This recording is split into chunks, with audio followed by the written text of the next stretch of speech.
NBCC के share में आज अच्छी खासी तेज़ी देखने को मिल रही है। और सच बात ये भी है कि अब से 2.5 से 3 महीने पहले ये शेयर लगभग 42 रुपीज़ के आसपास कामकाज कर रहा था। और देखा जाए तो मैंने अपने चैनल के माध्यम से उस समय भी इस कंपनी को कवर अप किया था और हमारा टारगेट उस समय भी 100+ का था। और उस समय कंपनी की परफॉर्मेंस को लेकर जैसा सोचा था कंपनी परफॉर्म भी वैसा कर रही है।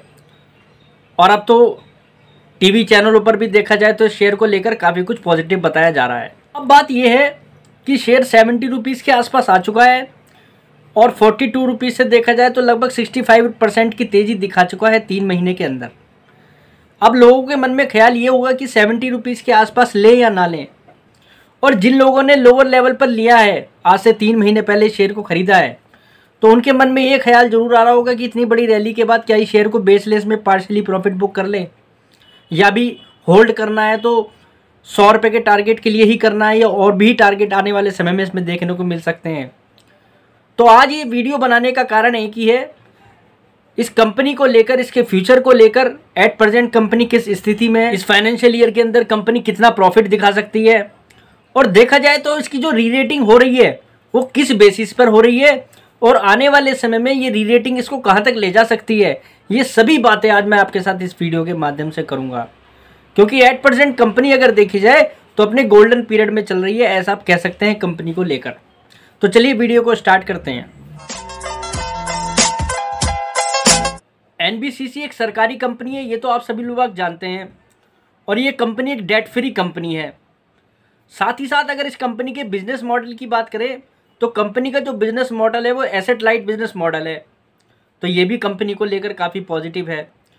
और कंपनी के अगर बिजनेस की भी बात करें, जैसा कंपनी का नाम है national building construction corporation, means ये कंपनी इंफ्रा से रिलेटेड प्रोजेक्ट देखती है। देखा जाए तो ये company highway, redevelopment of government colonies, airports, bridges, hospitals, medical colleges, industrial buildings जैसे प्रोजेक्ट्स बनाने का ये कंपनी कारोबार करती है। और साथ ही साथ अगर हम कंपनी के बिजनेस की बात करें तो कंपनी का जो मेन बिजनेस है वो है कंपनी का प्रोजेक्ट मैनेजमेंट कंसल्टेंसी का बिजनेस। मीन्स ये इंफ्रा सेक्टर के अंदर देखा जाए तो एक आईटी टाइप की कंपनी है जो कि इंफ्रा सेक्टर के अंदर प्रोजेक्ट मैनेजमेंट कंसल्टेंसी का काम सबसे ज़्यादा करती है।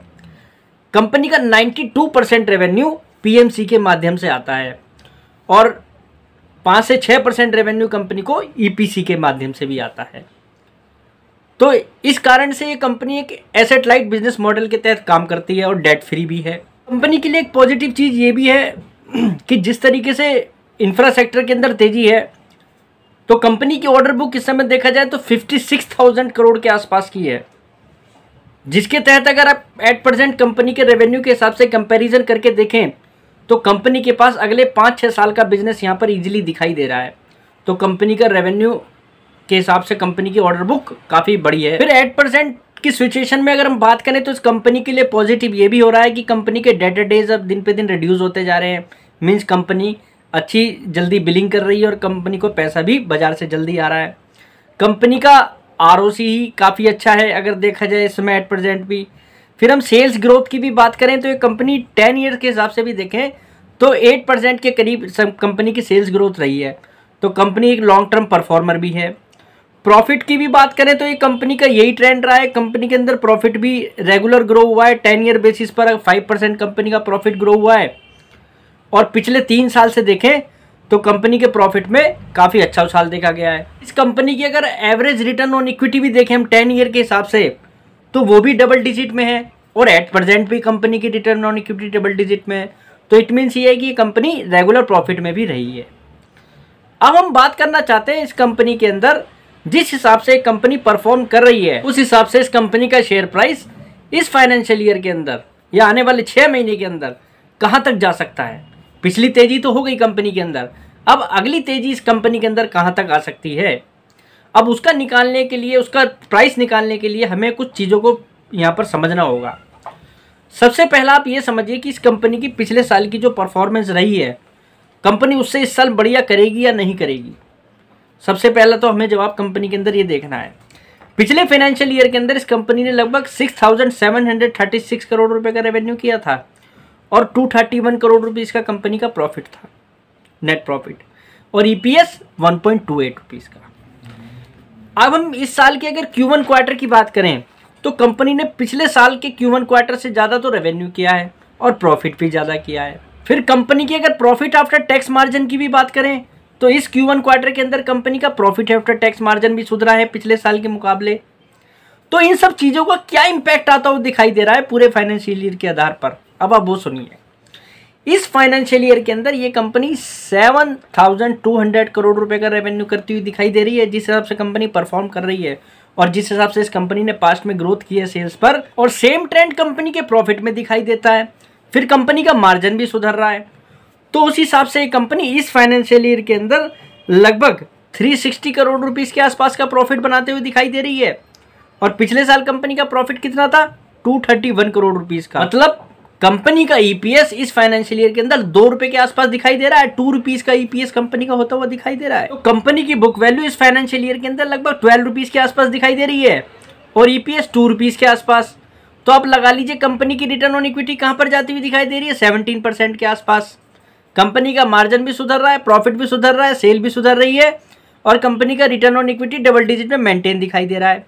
ऑर्डर की जो हिसाब से देखें तो ऑर्डर विजिबिलिटी शानदार है। तो जाहिर सी बात है इस कंपनी की री रेटिंग होगी। अब इस री रेटिंग में शेयर जा कहां तक सकता है? री रेटिंग का कारण तो बता दिया मैंने आपको, अब जा कहां सकता है आप वो समझिए। ये कंपनी अगर हम 2018 की बात करें, लगभग 2018 में इस कंपनी ने 145 रुपीज़ का हाई बनाया था। उस समय कंपनी की बुक वैल्यू 10 रुपये के आसपास ही थी और कंपनी ने प्रॉफिट जो है 336 करोड़ रुपए के आसपास का प्रॉफिट दिखाया था उस समय। आप ये देखिए उस समय कंपनी को बुक वैल्यू के हिसाब से लगभग 14 का मल्टीपल मिला था। वो कंपनी के लिए काफ़ी अच्छा ईयर था, उस समय कंपनी ने बढ़िया परफॉर्म किया था। तो क्यों नहीं इस कंपनी को दोबारा वो वैल्यूएशन मिल सकते? भाई बाजार में आज 100 रुपये का प्लस का तो टारगेट सभी बोल रहे हैं। अब हम पिछले पास्ट ईयर के हिसाब से देखें, जिस हिसाब से कंपनी पास्ट वाली परफॉर्मेंस पे आ रही है, तो 2018 वाली ये परफॉर्मेंस जिस हिसाब से कंपनी दिखा रही है, तो क्या इसको 14 की बुक वैल्यू दोबारा नहीं मिल सकती? 14 की बुक वैल्यू का मतलब है 168 रुपीज़ का टारगेट प्राइस इस फाइनेंशियल ईयर के आधार पे बता रहा हूँ मैं आपको। तो ये पॉसिबिलिटी है कि कंपनी ऐसा परफॉर्म करे आने वाले 6 महीने के अंदर। तो 168 रुपये का टारगेट दिख सकता है। तो पहली बात ये, जिन लोगों ने इसको पीछे नहीं लिया है, 42-45 रुपीज़ के आसपास नहीं लिया है, उनको निराश होने की बिल्कुल जरूरत नहीं है। कंपनी में अभी काफ़ी स्टीम बाकी है जिस हिसाब से कंपनी परफॉर्म कर रही है। अब सवाल ये है कि 70 रुपीज़ के आसपास ही ले लें क्या? यहाँ से नीचे भी जा सकता है? तो उसका जवाब है कंपनी में आने वाले समय में आपको थोड़ी बहुत गिरावट यहाँ से दिख सकती है और ये कंपनी आपको यहाँ से 10% नीचे दिखाई दे सकती है। अगर हम बुक वैल्यू के हिसाब से बात करें तो ये कंपनी इस साल आपको इस फाइनेंशियल ईयर की बुक वैल्यू के हिसाब से लगभग 5.25 के मल्टीपल पे मिले, मतलब 62-63 रुपीज़ के आसपास मिले, तो ये कंपनी दोबारा वहाँ पर बाइंग जोन में आ जाएगी। क्योंकि यहाँ पर एकदम से कंपनी के अंदर जो तेज़ी आई है उस तेज़ी में थोड़ा सा ब्रेक भी लग सकता है आने वाले समय में। अगर मार्केट में कोई गिरावट आए तो आप लोगों के लिए वो एक बड़ा अच्छा बाइंग जोन होगा। तो देखा जाए तो जिस हिसाब से एनबीसीसी इस समय परफॉर्म कर रही है और इस साल जो कंपनी की परफॉर्मेंस यहाँ पर आती हुई दिखाई दे रही है, उस हिसाब से ये कंपनी अगर 65 रुपीज़ के आसपास किसी ने बाई करी हो तो उसको आने वाले समय में लगभग 150% तक का रिटर्न मिल सकता है। उसका पैसा 1.5 गुना हो सकता है, पर आपको कंपनी को थोड़ा सा यहाँ पर होल्ड करना पड़ेगा। और साथ ही साथ अगर हम बात करें, अगर ये कंपनी इस Q2 क्वार्टर के अंदर जो कंपनी का रिजल्ट आएगा, अगर इसके अंदर कंपनी जैसी परफॉर्मेंस पास्ट में दिखाई है वैसी ही दिखाती है, तो ये कहीं ना कहीं इस कंपनी को यहाँ पर एक काफ़ी मजबूती देगा और शेयर होल्डरों को विश्वास देगा। इससे ये चीज़ प्रूफ हो जाएगी कि इस साल ये कंपनी वाकई में ही परफॉर्मेंस काफ़ी अच्छी दिखाने वाली है, जिस हिसाब से कंपनी का यहाँ पर स्ट्रक्चर देखने को मिल रहा है। तो मेरी नज़र में आप इस कंपनी पर नज़र बनाकर रखें और 70 रुपये पे आपको टेंशन लेने की ज़रूरत नहीं है। जिन लोगों ने पास्ट में इसको लिया हुआ है, होल्ड करें, अच्छे से होल्ड करें। ये कंपनी आने वाले समय में काफ़ी बढ़िया यहाँ पर पैसा बनाकर दे सकती है जिस हिसाब से कंपनी परफॉर्म कर रही है। और सबसे बड़ी बात, कंपनी डेट फ्री है, इसको लेकर ये कंपनी काफ़ी यहाँ पर रिलैक्स देती है। तो उम्मीद करता हूँ एनबीसीसी को लेकर आज आपको काफ़ी कुछ चीज़ें क्लियर हो जाएंगी और आपकी चिंताएं एनबीसीसी को लेकर दूर हो जाएंगी। कल फिर आपके साथ मुलाकात करते हैं एक नई वीडियो के साथ। आज के लिए इतना ही, नमस्कार।